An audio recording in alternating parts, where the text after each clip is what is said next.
रितेश चक्रवर्ती एक नौजवान, प्रतिभावान, young, talented, full of life, creative director हैं। एक अच्छी फिल्म बनाने की कोशिश कर रहे हैं, एक अच्छे सब्जेक्ट के ऊपर काम कर रहे हैं,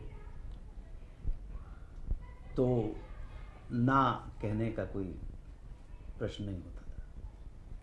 रितेश, क्या जब मंगल हो की अगर मैं बात करता हूँ तो जहन में पहले से ही अनु जी थे कि आप उन्हें ही लेना है? Sir, with all due respect, उनको मद्देनजर रख के कहानी लिखी गई? जब मैं लिख रहा था कहानी, तब भी आई थिंक जब इंटरवल तक पहुंचा था, when I was writing it, तभी I think Vicky Donor had come at that time. I was writing it for like it took around 2 years to complete the script, and once I saw that film, so I think Anu ji raised the bar for everyone through that film and through his other works also. But to me, if anyone can do justice to comedy, or who can portray comedy in the best fashion in India, he's just sitting in beside me. बस. Okay, अनु sir, आपके किरदार के बारे में जानना चाहूँगा। मंगलों में क्या किरदार निभा के नजर आएगा?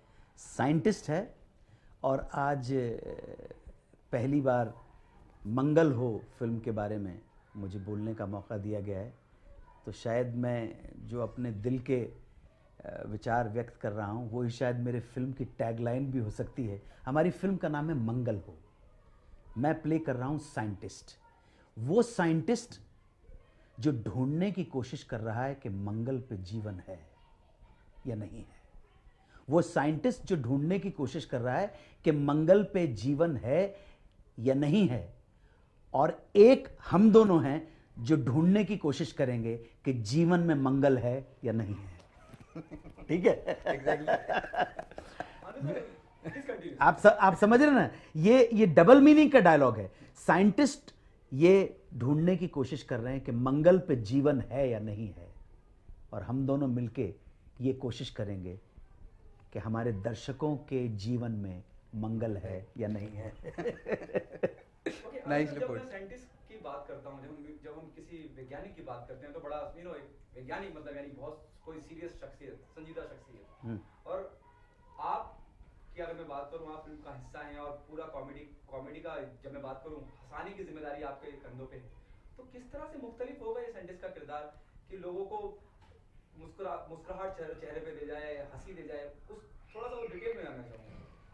अगर डिटेल में जानना चाहेंगे तो मैं इतना बोल सकता हूं कि दुनिया के जितने बड़े बड़े साइंटिस्ट हुए हैं, जिन्होंने मानव के कल्याण के लिए बड़े बड़े आविष्कार किए, बड़ी बड़ी डिस्कवरीज किए, उनका क्योंकि सारा ध्यान किसी नई चीज़ को रचने में रहता है। और मैं आगे बढ़ने से पहले एक बात बताना चाहता हूं कि I have always been a man of science, man of logics and reasons, and I was a student of science also, chemistry, physics, mathematics का, और काम कर रहा हूँ मैं एक क्रिएटिव, बिल्कुल आर्ट के फील्ड में, लेकिन मेरा अप्रोच जो है लाइफ के लिए बहुत साइंटिफिक है, और इत्तेफाक से अब मैं साइंटिस्ट का रोल कर रहा हूँ।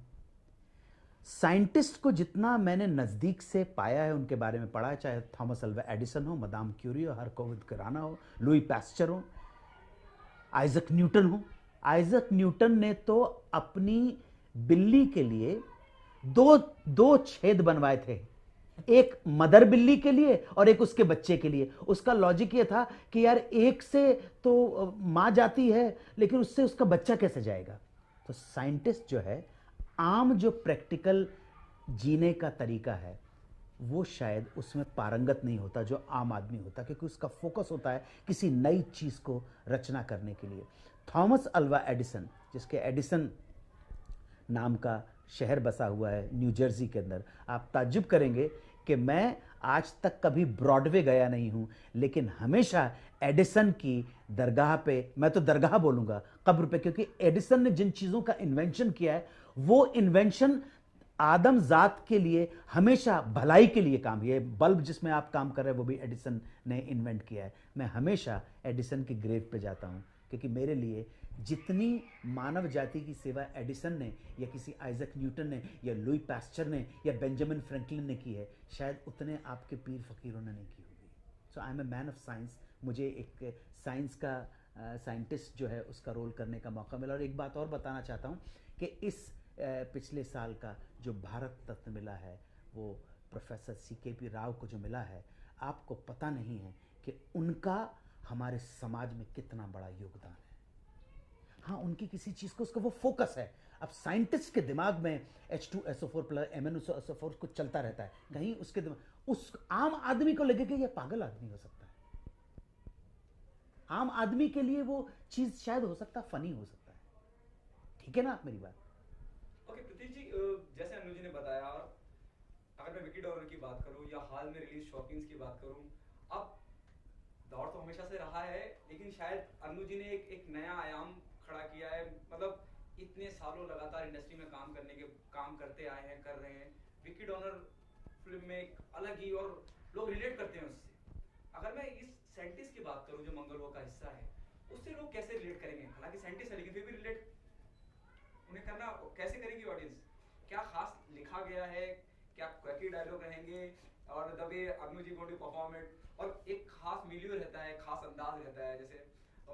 जैसे विकी डॉनर की बात करूं, एक नॉर्थ खास दिल्ली का टच है। ये साइंटिस्ट भी नॉर्थ इंडियन ही है लेकिन नॉर्थ इंडियन साइंटिस्ट है, लेकिन जैसे अनु जी ने कहा कि पागल साइंटिस्ट है, कंप्लीटली मैड। तो वो आज जो सोचता है ना, वो शायद 50 साल बाद जाके आज के जो साइंटिस्ट है वो सोचे। इतना मैडनेस है उनमें।